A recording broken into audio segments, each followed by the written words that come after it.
it's all yours. Remember stakeholders, all that stuff. Yeah. So good morning, everyone. Thank you for coming to our meeting. So as discussed from the previous meeting, we will talk about our budget and funds allocations today. So if you could just check your emails, I've sent you a copy of this one, and I will just walk you through. So first, we will discuss about our consolidated statement of profit and loss and other comprehensive income. That is for the year ended 30th of June last year. So we have the profit before income tax and finance cost, that is 132 and 191, minus our finance cost of 11,945.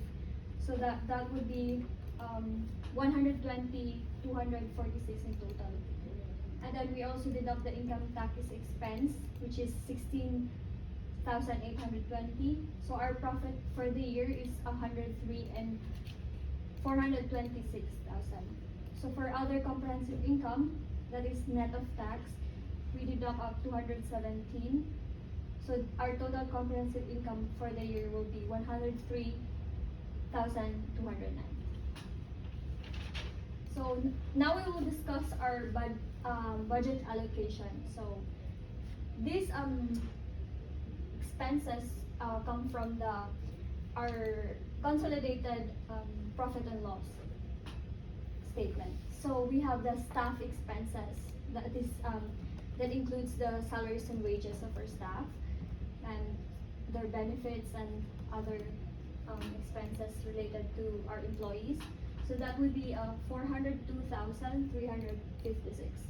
So next is resident care expenses, of course, for our day-to-day operations as we cater our residents. That would be 36,742. For administrative expenses, that is 29,550.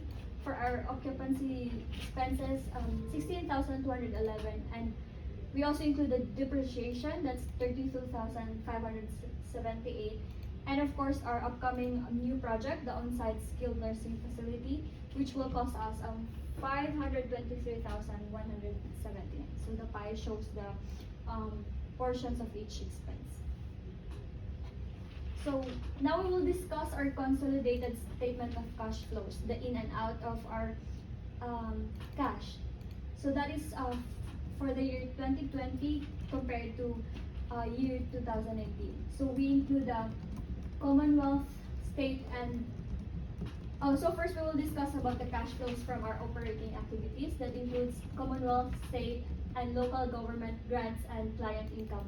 So since we are government funded, we have this account. That is for 2019 we received 589,343, while on 2020 we only received 888,000. So that is because of some we are facing some issues right now with regards to COVID-19, so that's why some of the figures are reduced. So we also have the cash receipts from donations, from raffles, that's 217 for 2020 and 544 for 2019. So we have payments to suppliers and employees. That is a deduction for us. That's we spend 425,692 for year 2020 and 523,561 for 2019. So we also receive interest, that's 301 for 2020, and 2019 that's 516. So also we got dividends, that's 3,564, and for 2019 that's 2,766. For finance costs, we have a decrease of 17,834 for 2020, and that's 16,902 for 2019. So the total of our net cash flows from operating activities is 28,444 for 2020, then 52,706 for 2019. So the next one is our cash flows from investing activities. This includes all our investments, including the purchase of property, plant and equipment, the purchase of investment property, the purchase of business and net cash required. So that is all a negative for us. So as you can see the figures, that would total to 123,018 for 2020 and then 375,547 for 2019. So for the last one is the cash flows from financing activities.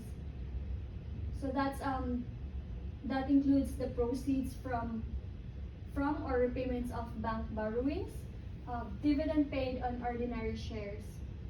So that will give us a total of 179,940 for 2020 and then 91,153 in 2019.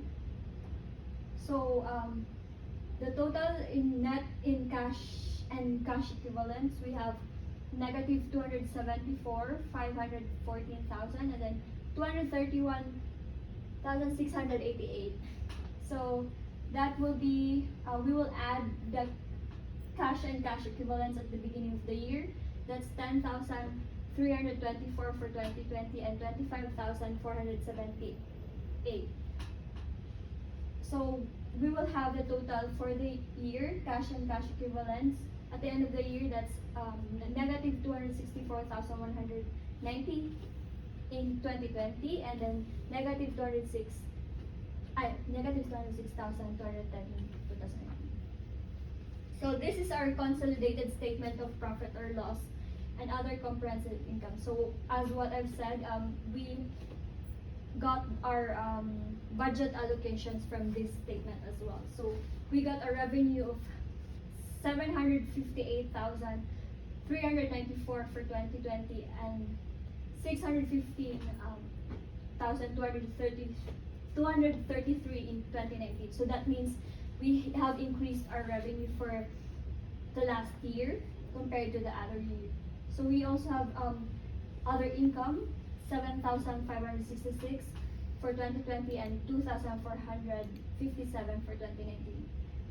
So we deduct other expenses for that. That's negative 1,231 for 2020 and negative 4,118 for 2019. So these are the expenses I've already discussed before. So that includes the staff expenses, resident care, administrative occupancy, depreciation. So it will give us a total of, when we deduct it from our revenue, it will give us a total of 132,191 for 2020 and 101,308 for 2019.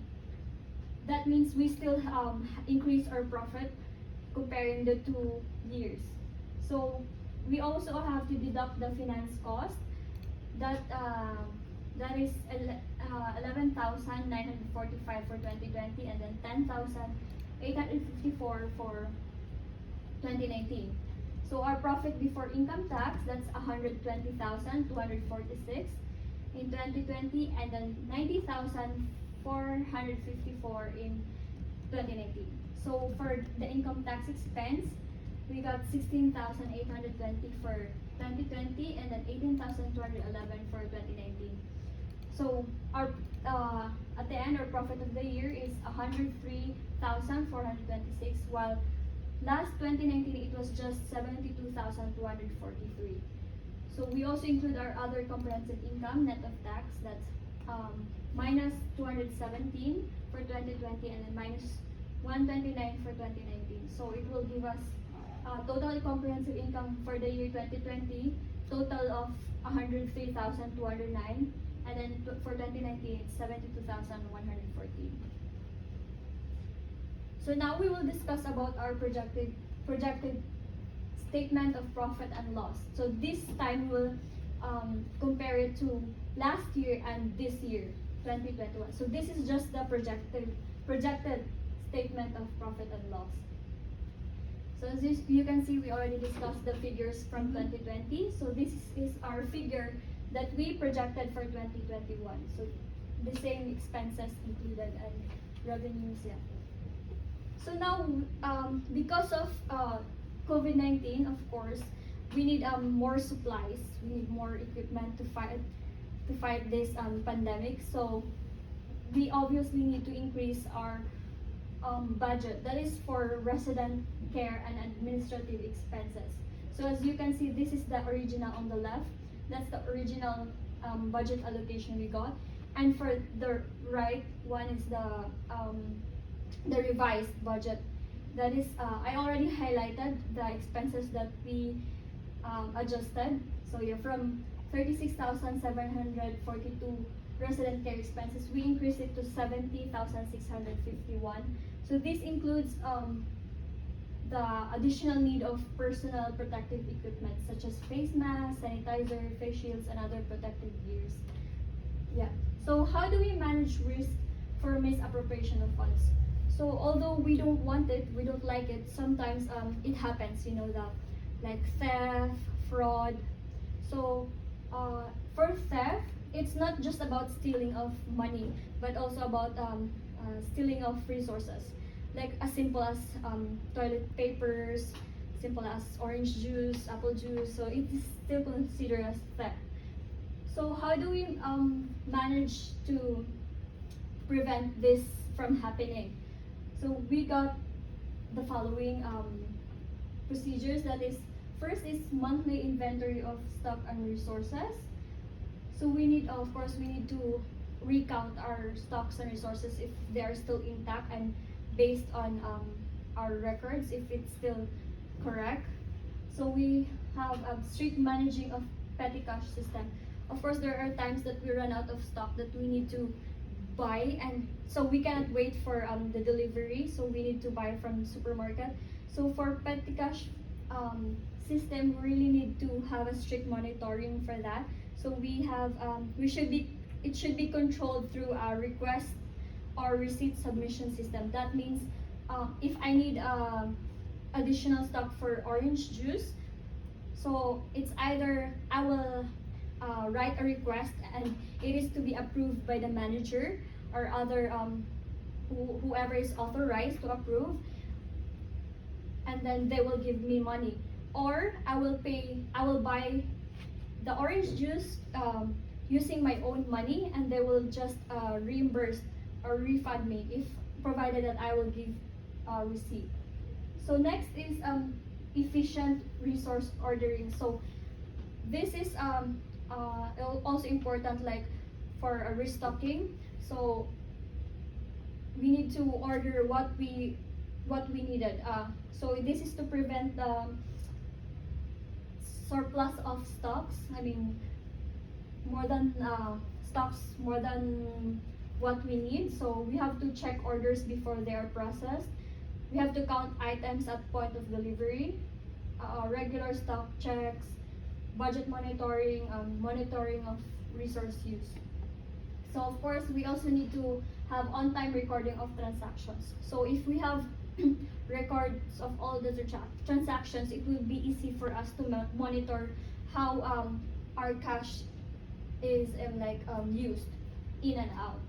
So the last one is proper storing of records or documents in a safe and secure place. So if we have records of transaction, we also have to store it in a secure and safe place. So what do we use to manage our finances? So in Do30 Care, we use Oracle Financial Clouds for financial management of our company. So why we use this? Because the accounting automation streamlines and automates end-to-end accounting and transaction process without user intervention,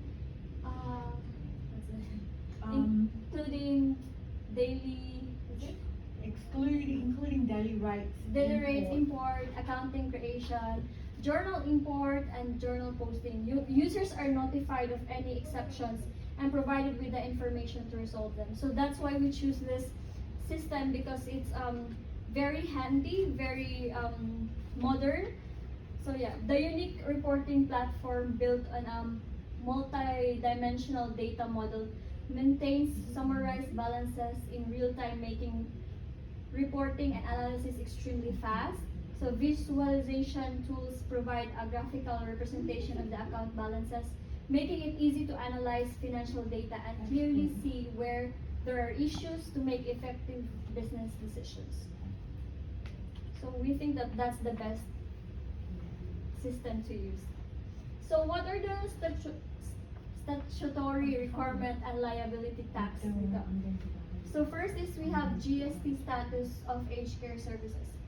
So government-funded residential care services and the associated accommodation are GST-free. So since we are government-funded, so we are considered as GST-free in terms of our accommodation. So where the supplier does not receive government funding, residential care and the associated accommodation is only GST-free if the resident has a sufficient level of care needs. Supplies to other residents of retirement villages are not residential care and are generally not GST-free. So another statutory requirement is the Aged Care Act of 1997. So this legislation outlines the obligations and responsibilities that aged care provider must follow to receive subsidies from the Australian government. So I also attach another file for complete discussion of this requirement. So how do we conduct audit trail? So every year we have at least we have at least annual audit. We conduct annual audits. So that is why we have partnership with Deloitte Australia. So they are one of the leading audit firms.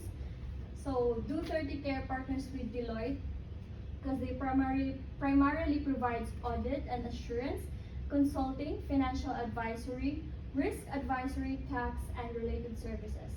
So they are external auditors that conducts its annual audit reports and has the authority to access into our documents and will be assisted by our accounting department when necessary. So all information will be kept private and confidential until an annual report has been published and available to the public. So in Do30 Care, due diligence matters to us. So we ensure that all information, facts, and figures have been checked for accuracy with authoritative and reliable sources. We ensure that all information provided is factually correct and is in accordance with legal requirements for all business activities. And we ensure to apply due diligence in validating our financial statements. So when we reach the review and decision-making process, there are some issues that may arise. So these include cost structures, how we manage and structure our costs, internal controls when sometimes they are not so effective, how do we manage losses and returns, how do we comply with statutory obligations, and how we deal with suppliers and the market. So these issues will need to be put forward for review so that decisions can be made. So for everyone, please ensure to detail your recommendations in the report so that they can be taken into account. So for finally, how do we evaluate our financial management process? So this is to monitor and determine whether our financial management process is effective or not. So that is, we ask personnel who use the system regularly for their in-depth feedback on the processes. So it's mostly them who knows how it works. I mean, the system that we adapt. So we also ask shareholders and other relevant stakeholders to give us their inputs with regards to our financial management process. If they have something to say, we can ask them feedback. And also we consult our external auditors about the business financial viability. So how are we going with our financial with our finances. So and also we conduct annual meeting for evaluation of our financial management after the annual reporting period has been concluded. So it always end up with a meeting so that we can hear all all the people's input. So that's it. Thank you. Thank you. Well done. Okay, so there's one more, isn't there? Yes. Sorry, that was